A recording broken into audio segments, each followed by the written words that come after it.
I don't know exactly what I think about divination.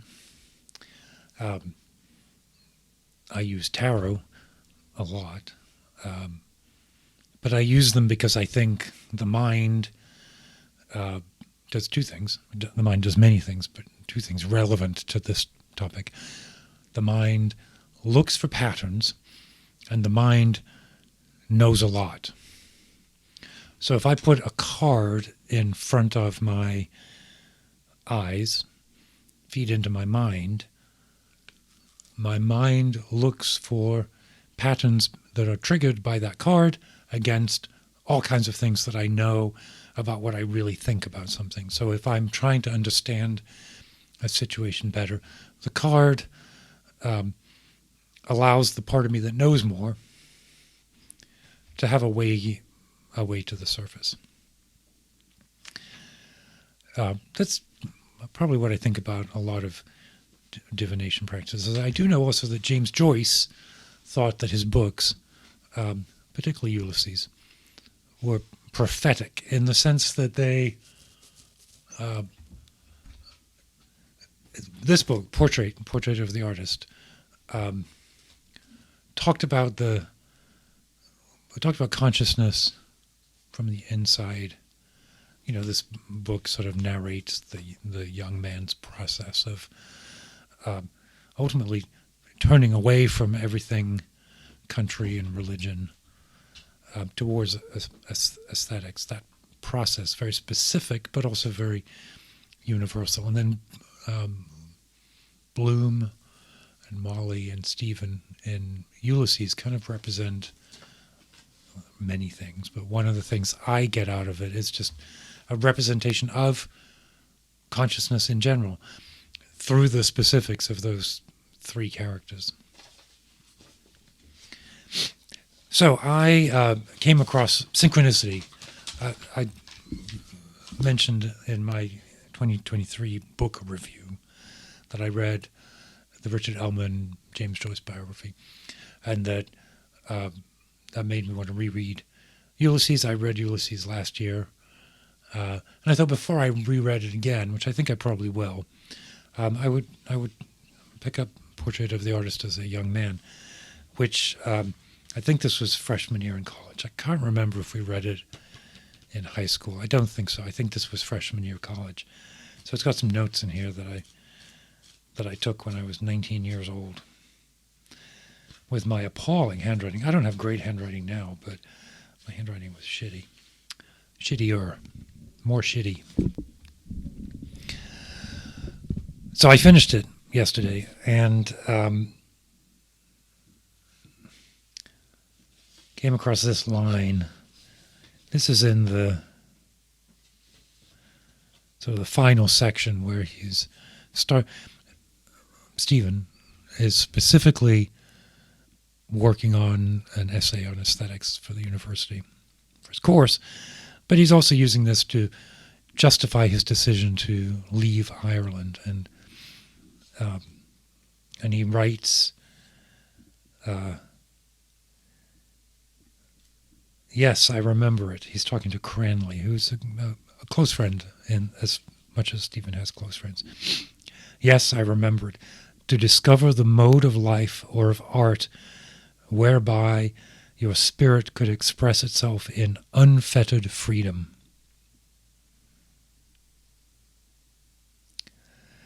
This is, okay, so Stephen and Cranley are talking through Stephen's ideas.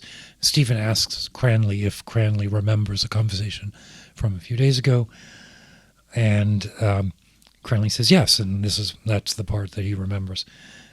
To discover the mode of life or of art whereby your spirit could express itself in unfettered freedom.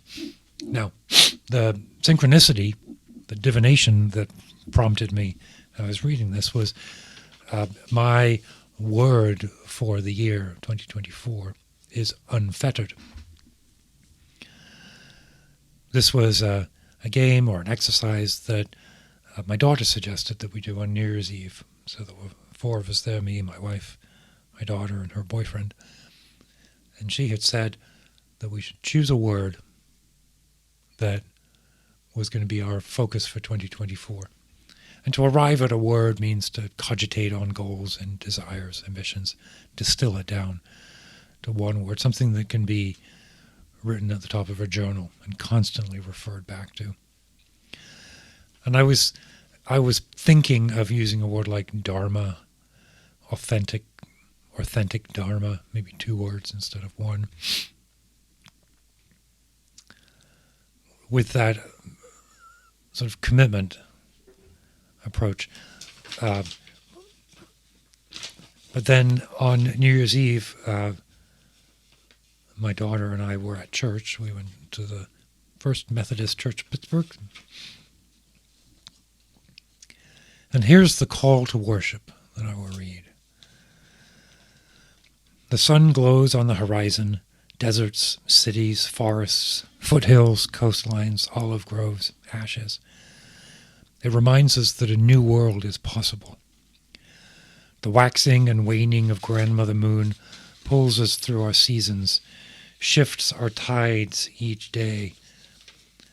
Empires rise and fall like sandcastles. Our Earth home has made her journey around Father Sun again. We return to our intentions for flourishing. We tune in to what we dedicate to one another. We offer our lives to what is beautiful. We honor the dead with our justice-making. We praise the holy with our unfettered living. And when we said that, when we saw this, I thought, unfettered, that's the word I'm going to choose, and that is the word that is my word for 2024. There's no room for lack of confidence, right? There's no room for knowing the right thing to do and not doing it, for fear or embarrassment or shame. Unfettered has that notion of spontaneous, authentic being, and unfettered dharma, unfettered art. It's the word that or unfettered love. And it's not a common word. So there it was, unfettered freedom. Now,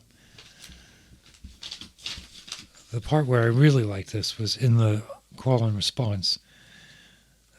We tune into what we dedicate to. No, we return to our intentions for flourishing. Flourishing is a word that I've picked up a lot from Sam Harris because I think his moral basis is on cultivating human flourishing. I think it's a nice umbrella. We tune into what we dedicate to one another. We offer our lives to what is beautiful. Well, what is beautiful? Well, in that same conversation between Stephen and Cranley, Stephen says, Plato, I believe, said that beauty is the splendor of truth. We offer our lives to what is beautiful. Plato says that beauty is the splendor of truth. I don't think that it has a meaning, but the true and the beautiful are akin. And then here's the phrase that resonated with me. Truth is beheld by the intellect, which is appeased by the most satisfying relations of the intelligible. Beauty is beheld by the imagination, which is appeased by the most satisfying relations of the sensible.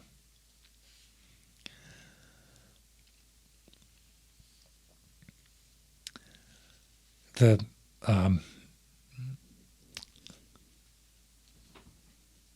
first step in the direction of beauty is to understand the frame and scope of the imagination, to comprehend the act itself of aesthetic apprehension. I read that and I realized how much my thinking has been shaped by this book, because my essays on aesthetics, amongst other things, talks about a human being as a poetry-exuding creature within the imagination. The imagination is like a medium.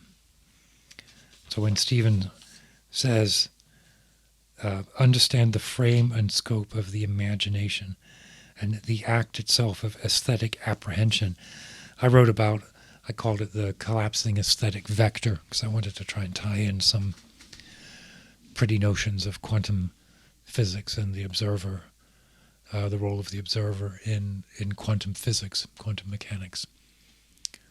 But the idea that aesthetics is the implementation within the imagination, and that beauty is the beholding of that which is sensible in the imagination.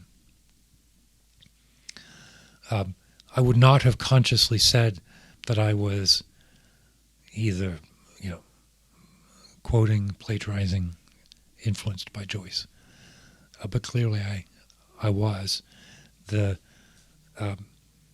trajectory of this novel, from a young boy through to around 20 or something when he leaves Ireland and goes to Paris, and along the way, as he grows up, it's a series of deep absorption in and ultimately rejection of religion, nationality, sex, and love, which are interestingly combined or contrasted, leading to this sort of imaginal aesthetics and the unfettered mode of art, of artistry, of art. So, yeah, I should probably stop there. It's interesting, right? The synchronicity, the coincidence. I'm looking for the word unfettered everywhere. Now, I have an essay I wrote on the word quiddity, because for a while I was interested in that word and the usages of that word. And so I saw it everywhere. I saw it in Martin Amis, in Nabokov. I saw it in William Blake, a bunch of places. So now I'm looking for unfettered. And my first sighting of the word in the wild is in Portrait of the Artist as a Young Man. So with that, keep your wits about you, and more to come.